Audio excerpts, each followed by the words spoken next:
नमस्कार। आज हम बात कर रहे हैं एक ऐसे मामले की जो भारत के डेमोक्रेटिक सिस्टम और कॉन्स्टिट्यूशनल राइट के बीच एक इम्पॉर्टेंट संवाद को दिखाता है।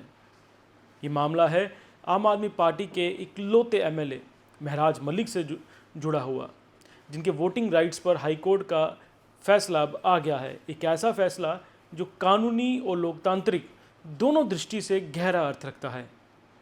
सबसे पहले इसकी लीगल डायमेंशंस को समझते हैं। एमएलए महराज मलिक को 8 सितंबर से पब्लिक सेफ्टी एक्ट पीएसए के तहत कठुआ जेल में रखा गया है। पीएसए एक प्रिवेंटिव डिटेंशन लॉ है जिसके उद्देश्य पब्लिक ऑर्डर को बनाए रखने का है।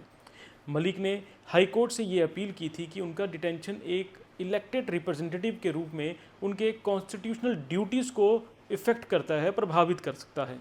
खासकर वोटिंग जैसे अधिकार पर रोक नहीं लगाई जा सकती। जस्टिस राजेश सीकरी के ऑर्डर ने इस मामले में एक स्पष्ट और संभावित रूप से प्रेसिडेंट सेट कर दिया है। कोर्ट ने कहा, डिटेंशन इज नॉट कन्विक्शन। इसका अर्थ है कि जब तक किसी व्यक्ति को कानूनी रूप से दोषी साबित नहीं किया जाता, तब तक उसका राइट टू वोट और राइट टू रिप्रेजेंट बरकरार रहता है। कोर्ट का ये निर्देश इस बात को मजबूत करता है कि प्रिवेंटिव डिटेंशन एक एडमिनिस्ट्रेटिव स्टेप है। ये किसी व्यक्ति के सिटीजनशिप राइट्स को समाप्त नहीं करता। सरकार की ओर से senior advocate general Monika Kohli और सीनियर एडवोकेट सुनील सेठी ने भी अपना पक्ष बड़े अच्छे तरीके से रखा। उन्होंने कोर्ट को ये बताया कि जेल अथॉरिटीज़ को पहले से ही पोस्टल बैलेट्स भेज दिए गए थे, जिससे वोटिंग प्रोसेस में ट्रांसपेरेंसी और लीगैलिटी बनी रहे। ये दर्शाता है कि प्रशासन ने भी ड्यू प्रोसेस ऑफ लॉ का पालन करते हुए एक इलेक्टेड रिप्रेजेंटेटिव के डेमोक्रेटिक राइट्स का सम्मान किया। असेंबली सेक्रेटरी मनोज पंडित ने भी 3 पोस्टल बैलेट्स जेल अथॉरिटीज़ को भेजने की पुष्टि की, जिसमें जेल सुप्रिटेंडेंट का डिक्लेरेशन ऑथेंटिसिटी के लिए मैंडेटरी है। अब आइए बात करते हैं इसके पॉलिटिकल सिग्निफिकेंस पर। जम्मू कश्मीर असेंबली में इस वक्त 90 में से 88 सीट्स ऑक्युपाइड हैं। 2 में अभी चुनाव होने हैं, नगरोटा और बड़गाम। राज्यसभा के चुनाव में हर वोट का अपना असर है। मलिक का वोट अदर ऑपोजिशन ब्लॉक के वोट शेयर को कंसोलिडेट कर सकता है। इस ब्लॉक में पीडीपी, पीपल्स कॉन्फ्रेंस, एआईपी और आप के प्रतिनिधि शामिल हैं।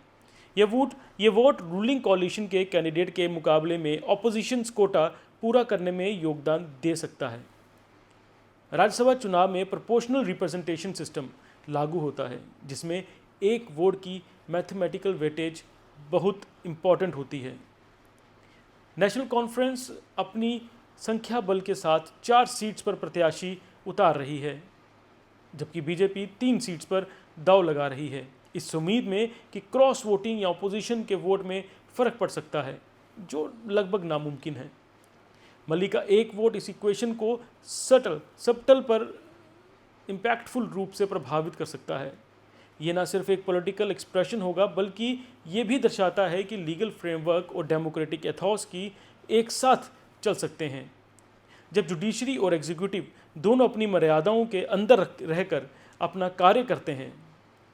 अब इस मामले को थोड़ा और गहराई में समझें।